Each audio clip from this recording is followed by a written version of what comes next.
ஜனவரி 25. புனித பவுல் மனமாற்றம்.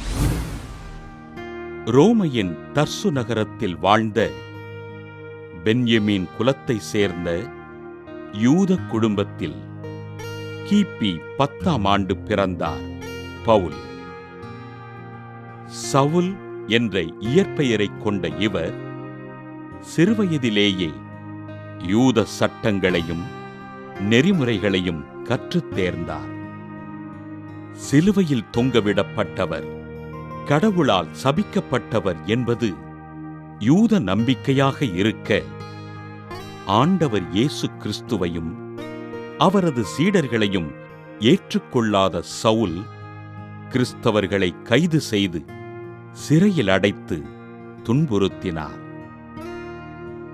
ஆண்டவர் இயேசுவை ஏற்றுக்கொண்ட தமஸ்கு நகர யூதர்களை கொன்றளிப்பதற்காக சவுல் தமஸ்கு நகருக்கு படைவீரர்களோடு புறப்பட, தமஸ்கு நகர் அருகில் ஆண்டவர் சவுலோடு பேசினார்.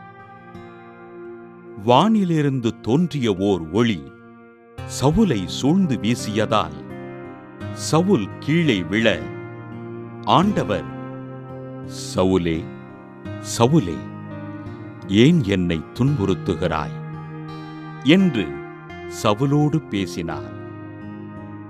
சவுல் ஒன்றும் புரியாதவராய், நீர் யார் என்று கேட்க, ஆண்டவர் இயேசு, நீ துன்புறுத்தும் இயேசு நானே. நீ எழுந்து நகருக்குள் செல். நீ என்ன செய்ய வேண்டும் என்பது அங்கே உனக்கு சொல்லப்படும் என்றார்.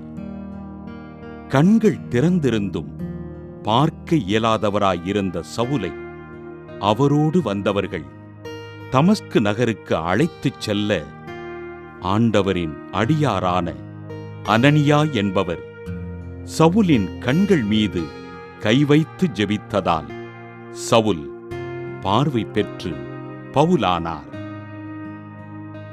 ஆண்டவர் அருளால் மனமாற்றமடைந்த பவுல் மக்கள் அனைவருக்கும் ஆண்டவரின் நற்செய்தியினை அறிவித்து திருத்தூது பணியின் மூலம் நம்பிக்கையில் திடப்படுத்தும் மேய்ப்பு பணியை தொடர்ந்தார். திருத்தூதர் புனித பவுலின் மனமாற்ற பெருவிழாவினை கொண்டாடுகின்ற நாம், பாவ வாழ்விலிருந்து விடுபட்டு நல்வாழ்வினை தேர்ந்து வாழ்வதற்கு ஆண்டவர் வரமருள ஜெபிப்போம்.